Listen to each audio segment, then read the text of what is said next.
नमस्कार, आपके साथ मैं हूं स्तेश नैन। मोर बुलेटिन की शुरुआत करेंगे बड़ी खबर के साथ। सबसे पहले हरियाणा में कोरोना की अपडेट आपको बता दें। 175 नए केस हरियाणा में सामने आए हैं। आंकड़ा 12,185 हो गया है। सोनीपत में 66 जबकि गुरुग्राम में 65 नए केस सामने आए हैं। कोरोना से अब तक 189 लोगों की मौत हुई है जबकि रिकवरी रेशो 57.09% तक पहुंच गया है। भिवानी में 15, करनाल में 14, रोहतक में 7 नए केस आए हैं। अगर बात पंचकुला की करें तो पंचकुला में 4 नए मामले सामने आए हैं। हिसार, झज्जर में 2 नए मामले सामने आए हैं। फतेहाबाद में भी कोरोना का एक नया मरीज आया है। प्रदेश में 5,040 एक्टिव मरीज हैं जबकि 6,957 मरीज ठीक हो चुके हैं। लेकिन दिनों दिन तेजी के साथ ये आंकड़ा बढ़ रहा है। आज 175 नए केस अब तक आए हैं। आंकड़ा 12,185 यानी कुल संक्रमित मरीज हरियाणा में 12,185 हो गए हैं। लेकिन आपको बता दें कि 6,957 मरीज ठीक भी हुए हैं। अकेले फरीदाबाद में 2,797 केस है और सोनीपत में 1,020 केस है जबकि 11 लोगों की मौत हुई है। 574 मरीज कोरोना के ठीक भी हो चुके हैं। सोनीपत में भी आंकड़ा बढ़ता जा रहा है। 66 नए मामले आज सोनीपत में सामने आए हैं। अगर रोहतक की बात करें तो रोहतक में अभी तक 488 पॉजिटिव केस हैं। 405 लोग इनमें से ठीक हो चुके हैं और 7 लोगों की कोरोना की वजह से मौत हुई है। रोहतक में आंकड़ा बढ़ता हुआ 488 पर पहुंच गया है और आज भी रोहतक में 7 नए केस सामने आए। भिवानी जिले में 331 पॉजिटिव केस हैं। 105 मरीज ठीक हुए जबकि 3 मरीजों की मौत हुई है। गुरुग्राम, फतेहाबाद में और सोनीपत में, फरीदाबाद में और सोनीपत में सबसे ज्यादा खतरा कोरोना का। अंबाला जिले में 299 पॉजिटिव केस हैं। 3 मरीजों की मौत हुई जबकि 182 मरीज ठीक भी हो चुके हैं। आज 175 नए केस सामने आए हैं पूरे हरियाणा में और इसी के साथ आंकड़ा 12,185 हो गया है। पलवल जिले में 280 पॉजिटिव केस हैं। 190 मरीज अभी तक ठीक हुए हैं जबकि 2 मरीजों की मौत हुई है।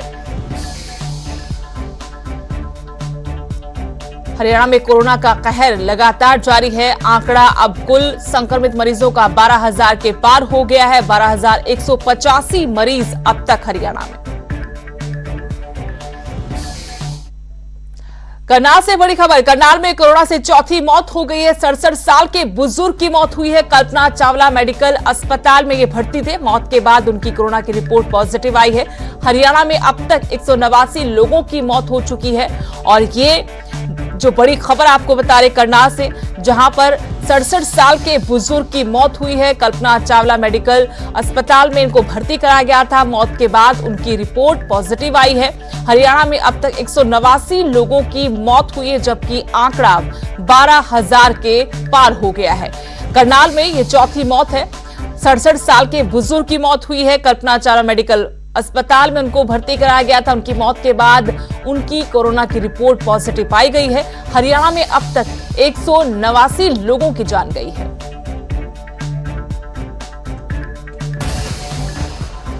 65 ईयर है और कल्पना चावला में एडमिट था। वहाँ अभी सूचना मिली कि वो एक्सपायर हो चुका है। कब उनका कोरोना टेस्ट हुआ था, कब रिपोर्ट आई? उनका अभी रिपोर्ट आई, कल कोरोना टेस्ट हुआ। तो डेथ कब हुई? अभी करंट वो कल सैंपल लिए थे। अब बड़ी खबर पंजाब से। पंजाब में फिर से लॉकडाउन लग सकता है। जी हां, पंजाब में एक बार फिर से लॉकडाउन लग सकता है। न्यूज 18 पर स्वास्थ्य मंत्री ने बड़ा बयान दिया। कहा कि ज्यादा बढ़े तो फिर पूरा लॉकडाउन करेंगे। फिलहाल पंजाब में वीकेंड लॉकडाउन लागू है। बॉर्डर पर भी सख्ती बढ़ाई जा सकती है। अगर मामले बढ़ते हैं तब ऐसा हो सकता है। पंजाब सरकार अमृतसर, जालंधर, लुधियाना के लिए खास रणनीति बना रही। बुजुर्गों को घरों से बाहर नहीं निकलने की सलाह दी जा रही है। लेकिन बड़े संकेत न्यूज 18 पर स्वास्थ्य मंत्री की तरफ से इस बड़े बयान से मिले हैं कि केस ज्यादा बढ़े तो फिर से लॉकडाउन होगा। फिलहाल पंजाब में वीकेंड लॉकडाउन चल रहा है, लेकिन अगर मामले ज्यादा बढ़ते हैं तो स्वास्थ्य मंत्री ने कहा कि एक बार फिर से पूरा लॉकडाउन करेंगे। बॉर्डर पर भी सख्ती बढ़ाई जा सकती है। अमृतसर, जालंधर, लुधियाना के लिए खास रणनीति और बुजुर्गों को एक बार फिर से हिदायतें दी है कि वो घरों से बाहर ना निकले, क्योंकि सबसे ज्यादा खतरा कोरोना का बुजुर्गों को है या फिर जो पहले से किसी बीमारी से ग्रसित हैं। पंजाब में फिर से लॉकडाउन लग सकता है। न्यूज 18 पर स्वास्थ्य मंत्री का बड़ा बयान। उन्होंने कहा कि अगर कोरोना के मामले प्रदेश में बढ़ते हैं तो एक बार फिर से पूरा लॉकडाउन सरकार करेगी। फिलहाल पंजाब में वीकेंड लॉकडाउन है। लॉकडाउन तो अलावा पूरी तरह ना लॉकडाउन लगाया जा सकता जे हालात बिगड़ नहीं देखो ये तो मेरे अच्छी नहीं है, लेकिन असि जो कोई ज़्यादा होएगा तो अपन करना पै सकता है। ये पॉसिबल है जो हम अपनी बीमारी नहीं बढ़ जाती है तो सानू बॉर्डर भी लॉक करने पै सकते हैं। मुकम्मल तौर पर लॉकडाउन भी लगाना लगाना पै सकता है, क्यों जे हम असी नहीं करांगे लोगों के विच असी अवेयरनेस पैदा करने की कोशिश कर। देखो मोबाइल राही हर चीज़ हर ऐप राही ये गल जा रही है बार बार। चलिए इस बयान के मायने समझेंगे। चंडीगढ़ से मेरे सहयोगी पंकज कपाही जुड़ गए हैं। पंकज, स्वास्थ्य मंत्री कुछ इस तरह से कहते नजर आ रहे हैं कि अगर मामले बढ़ जाते तो एक बार फिर से पूरी तरह से लॉकडाउन हो जाएगा पंजाब में। क्या सरकार इस पर विचार कर रही है? आने वाले दिनों को लेकर जो हालात अभी हैं उनसे अनुमान लगाते हुए कुछ खास रणनीति बनाई जा रही है?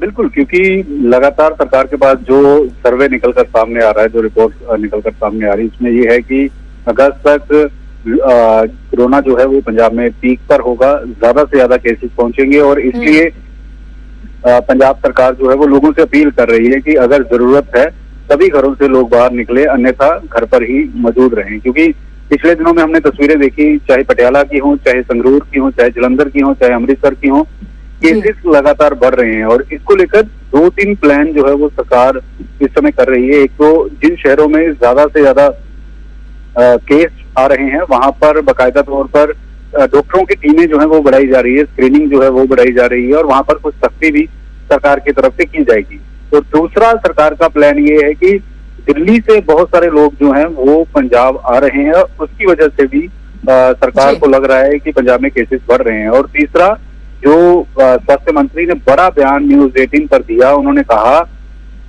कि अगर पंजाब में लगातार इसी तरह से केसेस बढ़े और पंजाब में स्थिति अभी काबू में है, लेकिन अगर काबू से बाहर हुई तो लॉकडाउन लगा भी सरकार जो है वो सकती है। यानी कि सरकार एक बार फिर से, जिस तरह से हमने पिछले दिनों में देखा था कि पूरी तरह से लॉकडाउन पंजाब में लगा था, लेकिन अब सरकार की तरफ से वीकेंड लॉकडाउन लगाया गया है, सैटरडे संडे लॉकडाउन लगाया गया है। लेकिन मौजूदा स्थिति कैसी होती है उन्हीं को लेकर लगातार रिव्यू में मीटिंग स्वास्थ्य मंत्री करते हैं और उनके पास जैसे जैसे रिपोर्ट आती है वैसे ही कदम जो है वो सरकार की तरफ से लगातार उठाए जाते हैं।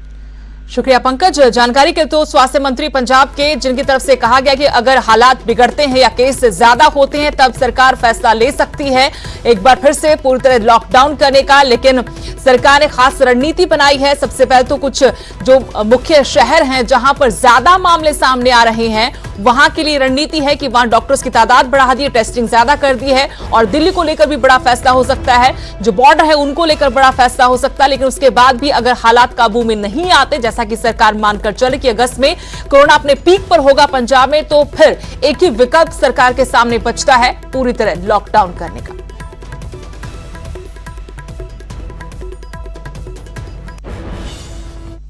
अगली बड़ी खबर भी पंजाब से। लॉकडाउन पर अकाली दल ने सरकार पर हमला किया है। पंजाब में संपूर्ण लॉकडाउन की जरूरत नहीं है, ये कहा गया। स्वास्थ्य मंत्री को ऐसे बयान देने से बचना चाहिए।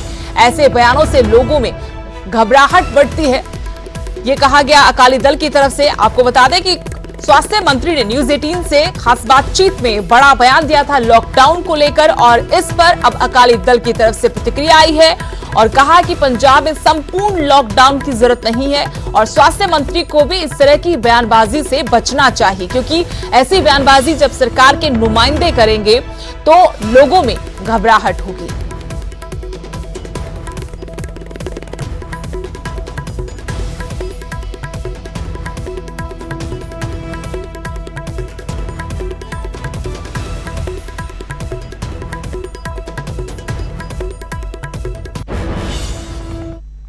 अगली बड़ी खबर हिमाचल से, जहां 92 साल की बुजुर्ग महिला ने कोरोना को मात दी है। ऊना के बौट गांव की ये खबर, जहां बुजुर्ग ने कोरोना को मात दी है, लेकिन 16 साल की पोती अभी भी कोरोना से जंग लड़ रही है।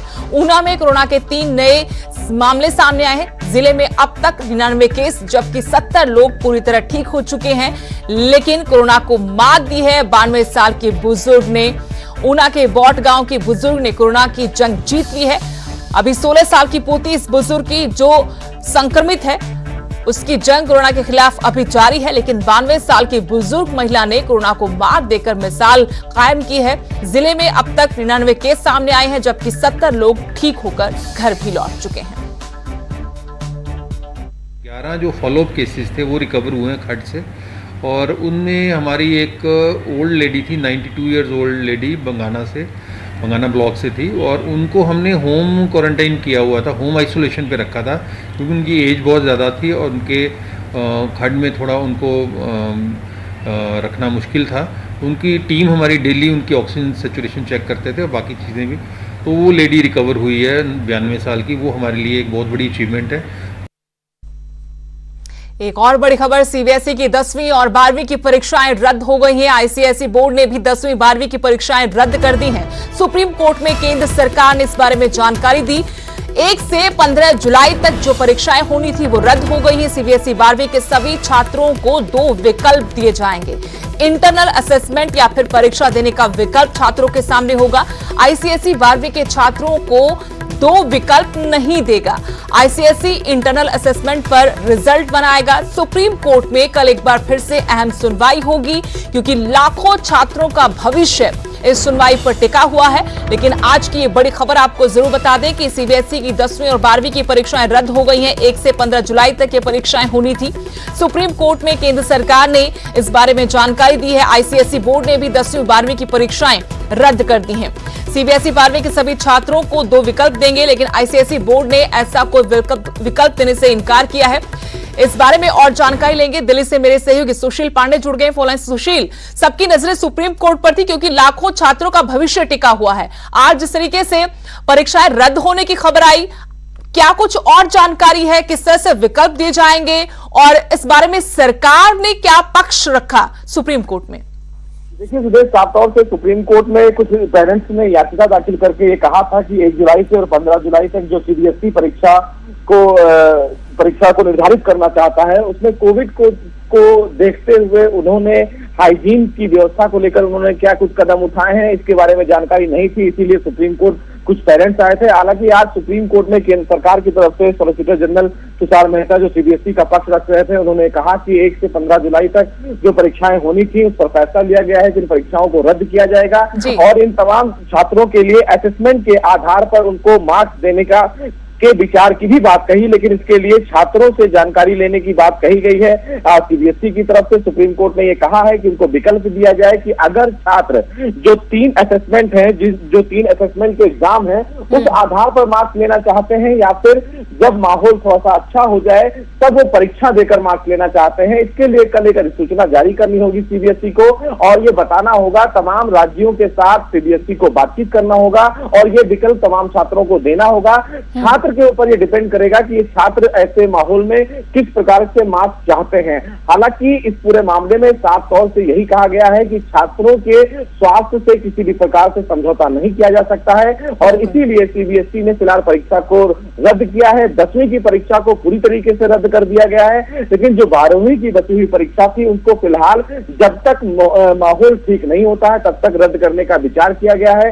उसके बाद अगर माहौल में थोड़ी सी सुधार होता है तो एचआरडी मिनिस्ट्री और सीबीएसई एक बार बैठकर मीटिंग करने के बाद एक अधिसूचना जारी करेंगे। लेकिन इस बीच सुप्रीम कोर्ट ने साफ तौर से कहा है कि जब तक माहौल ठीक नहीं होगा तब तक छात्रों के स्वास्थ्य के साथ कोई खिलवाड़ नहीं किया जाना चाहिए, और इसीलिए फिलहाल इस परीक्षा को रद्द कर दिया गया है। जी धन्यवाद सुशील जानकारी के लिए। तो सीबीएसई की 10वीं 12वीं की परीक्षाएं रद्द हो गई हैं। आईसीएसई ने भी अपनी 10वीं 12वीं की बोर्ड की परीक्षाएं रद्द करने का फैसला किया। सुप्रीम कोर्ट में केंद्र सरकार की तरफ से जानकारी दी गई, और विकल्प सीबीएसई ने अपनी 12वीं के सभी छात्रों के सामने रखे। 2 विकल्प होंगे, इंटरनल असेसमेंट, या फिर जब माहौल ठीक हो जाएगा, कोरोना काल का जो संकट है वो टल जाएगा, उसके बाद वो अपनी परीक्षाएं दे सकते हैं। लेकिन आईसीएसई ने 2 विकल्प छात्रों के सामने नहीं रखे, बल्कि असेसमेंट पर वो रिजल्ट जारी करेगा।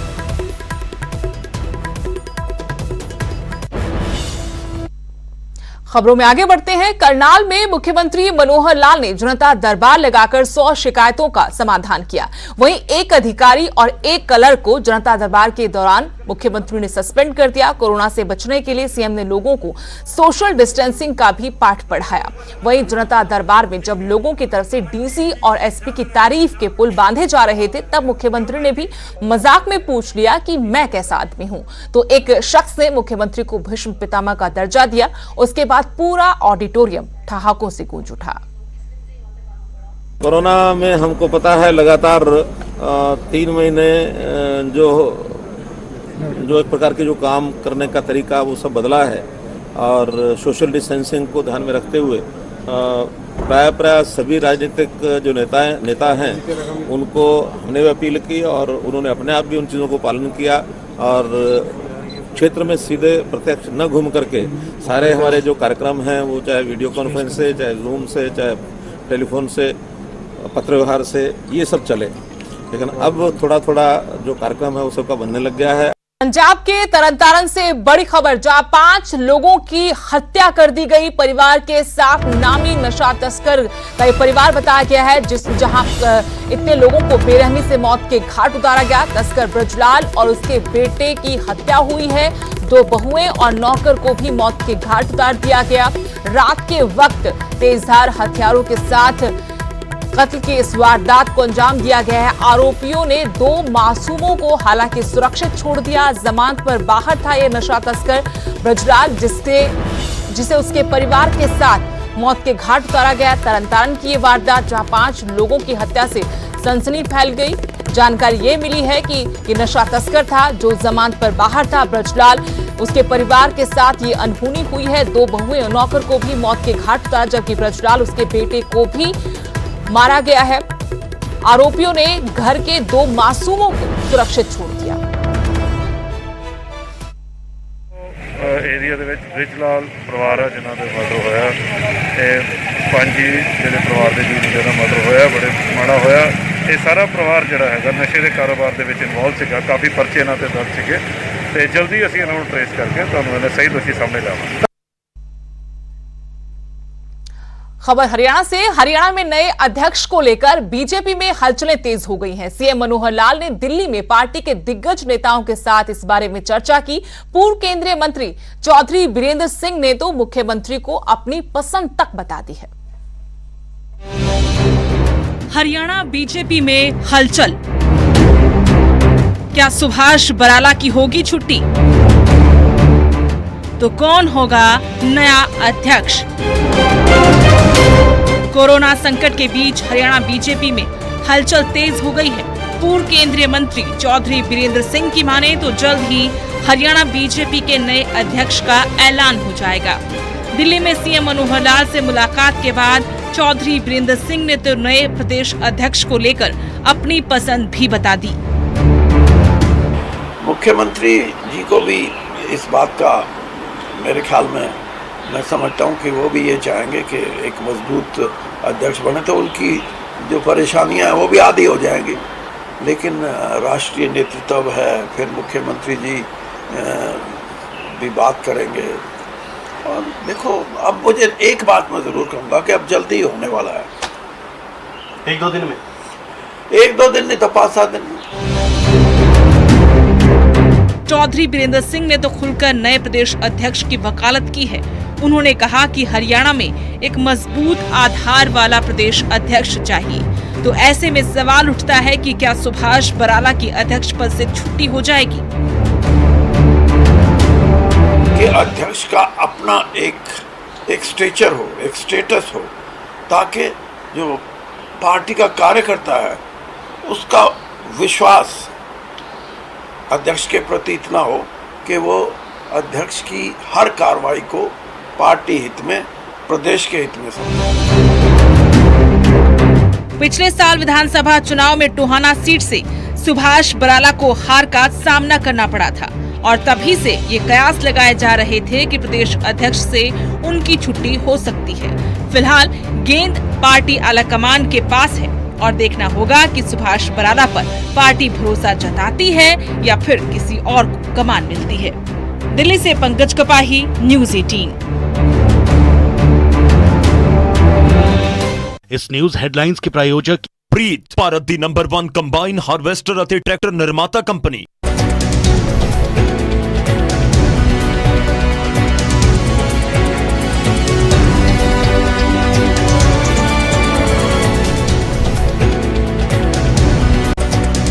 इस न्यूज हेडलाइंस के प्रायोजक प्रीत, Bharat the number 1 combine harvester ਅਤੇ ट्रैक्टर निर्माता कंपनी।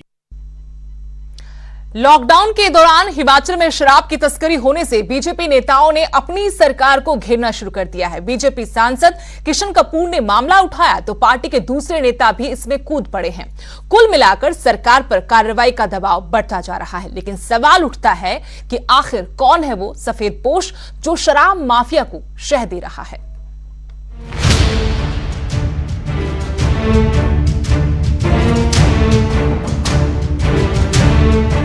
हिमाचल में शराब माफिया के खिलाफ बीजेपी सांसद किशन कपूर ने मोर्चा खोल दिया है और अपनी ही सरकार को नसीहत दी है। किशन कपूर ने सीएम जयराम ठाकुर को चिट्ठी लिखकर शराब माफिया पर नकेल कसने की मांग की। और मैंने ये कहा है कि इससे सरकार को ये जो शराब माफिया है वो धड़ल्ले से सरकार को चूना लगा रहा है और ये बहुत बड़ा जांच का विषय है। इसमें मतलब और भी जो फैक्ट्रीज हैं उनकी जांच होनी चाहिए, उनका ऑडिट होना चाहिए ताकि सरकार को जो सरकार का रेवेन्यू लॉस हो रहा है वो ना हो। दरअसल पिछले दिनों ऊना के मार्स बॉटलिंग प्लांट में अवैध शराब की 1900 पेटियां पकड़ी गई थी। इसके अलावा कांगड़ा में भी ऐसा ही मामला सामने आया। इसके बाद से शराब पर सियासत गर्म है। एचपीसीए प्रवक्ता और बीजेपी नेता संजय शर्मा ने दबी जुबान में पूर्व मंत्री और कांग्रेस के राष्ट्रीय सचिव सुधीर शर्मा पर निशाना साधा। सब की जांच करवाने के लिए इस सारे मामले को सीबीआई को जो है वो सौंपा जाए, क्योंकि इस विषय की गंभीरता, जब प्रदेश जो है वो एक एक पाई के लिए जूझ रहा है और कुछ लोग जो है वो प्रदेश को जो है वो करोड़ों रुपए की जो है वो बट्टा लगा रहे हैं प्रदेश के टैक्स के ऊपर और ऐसी हरकतें कर रहे हैं, और ऐसे नेता जो हैं, जो कांग्रेस के नेता है, यहाँ पे आकर के धर्मशाला में बैठ करके जो है वो सरकार की मंशा के ऊपर, दवा प्रकरण और बाकी प्रकरणों के ऊपर जो है वो मुख्यमंत्री के प्रयासों के ऊपर उंगली उठाते हैं। इनको सबक सिखाने के लिए मुख्यमंत्री इस सारे मामले के जो है वो सीबीआई की जांच जो है वो सौंपे। हिमाचल में शराब को लेकर पहले भी सियासत होती रही है, लेकिन लॉकडाउन के दौरान अगर शराब की तस्करी नहीं हुई होती तो बीजेपी नेता अपनी ही सरकार पर सवाल नहीं उठाते। ऐसे में उन अधिकारियों को बेनकाब करना जरूरी है जिनकी शह पर शराब माफिया सक्रिय हुई। विचित्र शर्मा, न्यूज़ 18, धर्मशाला।